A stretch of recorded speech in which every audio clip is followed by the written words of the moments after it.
Hey guys, welcome back to another video. Today is a short one. I just kind of want to introduce some new mods before I start doing my new showcase style. It'll be very similar. It's not something like a completely new game, but you'll see when the next video comes out.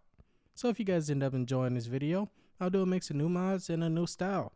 But for right now, leave a like on the video, and if you're feeling like it, you don't have to, but if the mod definitely deserves it in your opinion, make sure to also leave an endorsement for the mod authors of the mods that you end up downloading, if you don't have to go out your way to do it. But as of right now, let's dive right in. First up, a remaster of a fairly new mod. We have the new dungeon mod called Ysmir's Tier 2. This mod adds an abandoned boat to the north of Winterhold, pretty far out, and it adds a new island with beautiful visuals. Of course, it uses your own textures. Previously in the older version, the island was pretty empty, no bandits, just left behind camping supplies, so we knew they were there. But now there are bandits placed on the items, so now you have to fight before you even get to the dungeon, as well as a dock to show how they got there in the first place.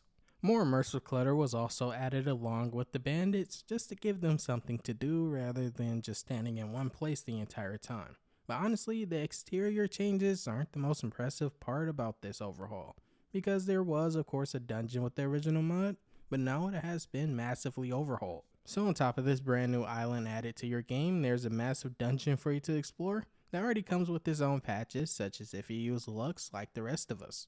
In the first version, this dungeon was maybe 1 or 2 rooms with a massive boss room connected to it, but now it has been turned into a true Nordic dungeon with dozens of enemies for you to kill, ranging from bandits to any of the undead.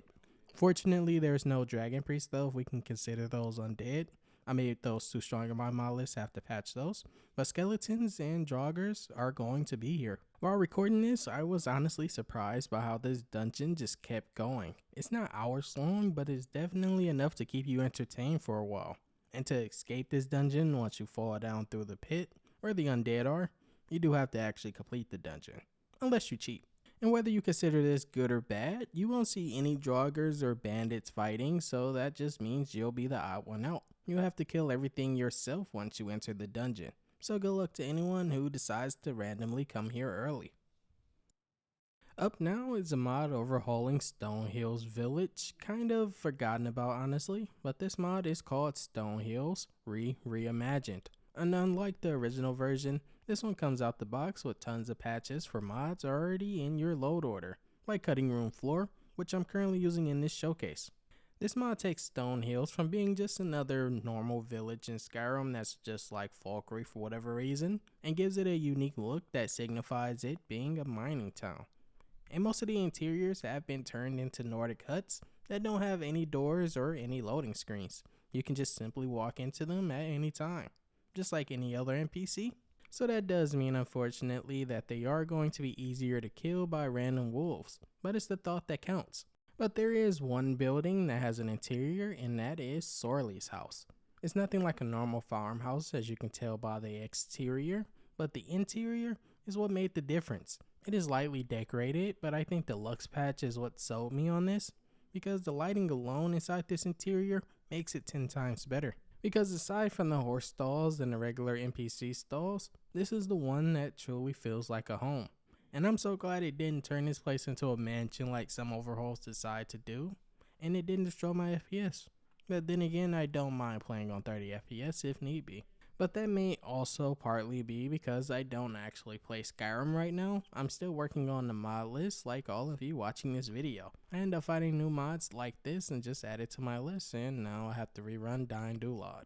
Up next, a new armor mod with the name Casual Pirate Outfit. And surprisingly, this armor is male only, which is very rare.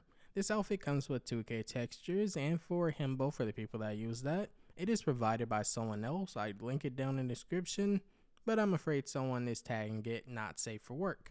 Right now you do have to obtain this outfit via an add item menu, but the best part is that that person that made the himbo refit also made a crafting patch.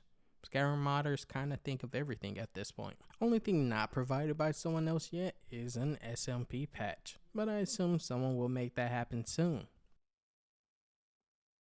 Now moving on to an armor mod that you can't find on Nexus. This armor is called Spriggan Armor, and as you can see, it takes the nature of a Spriggan and adds it to an armor that is unisex. The chest piece, as you can see, is open on the male version, so it will look different on your female characters. And because this was made by Fuse, nearly all the small leather cut parts on the shoulders and also on the feet, as well as the floor on the arm, will move. The floor part though kind of has its own independent movement, so it's like on a loop, at least from my observation. And as I mentioned before, the female variant of the armor will have a bra covering their chest, and honestly, this might be the first armor from Fuse that you guys might consider skimpy, but I think it fits here. And a side note, the SMP on this armor is some of the best that you will see in Skyrim. And for the people that don't understand, that just means it has clothing physics that modern day games have at the cost of your FPS. So you don't want too many of these on your screen at once. But to get this armor, all you have to do is craft it. Or you can just cheat like me and use an add item menu. And the final one of today for clothing and armors, we have the new mod, Common Clothing Expansion. This adds a few unisex chest clothing to your game that will change its look depending on the gender, but only in the way that it is designed. One won't look more skimpy than the other, thankfully. And there's no gloves or anything for your feet provided with this mod, at least at the time of me recording, but that may change by the time this video comes out, because the mod author does update things commonly. As of right now, to get these, you do have to use an add item menu, or you could go to the optional file that adds a crafting requirement to these for immersion reasons. And there is also a 3BA patch for those that can't play without body slide being done. Each outfit will have its own combination of satchels and belts or whatever accessory that you see applied to the outfit upon you equipping it.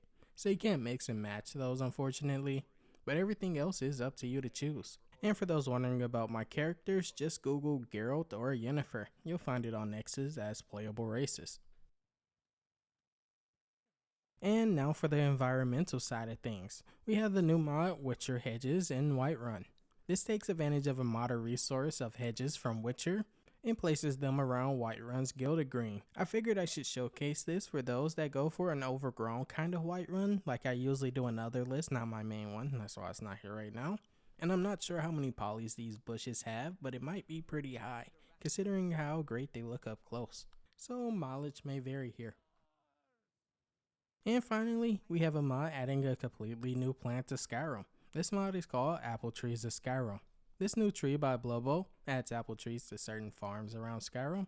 You'll see some have red apples, and the others will have green apples. You won't see these trees at every single farm, but if you do have something like JK Skyrim or just JK's Whiterun Outskirts, there's an optional file patch that you can add to your mod list that will also overhaul those apple trees, because they kind of look terrible in that mod, but with this they'll look a lot better.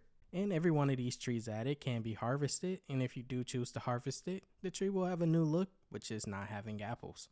I honestly highly recommend this because it goes great with every tree overhaul, besides if you have vanilla trees for whatever reason. And that was it for today, guys. Like I said, it was pretty short. I usually make these at least 10 to 12 minutes, but if you guys enjoyed, hit that like button down below, and also don't forget to endorse those mod authors, especially if you love their work. Peace and love, guys.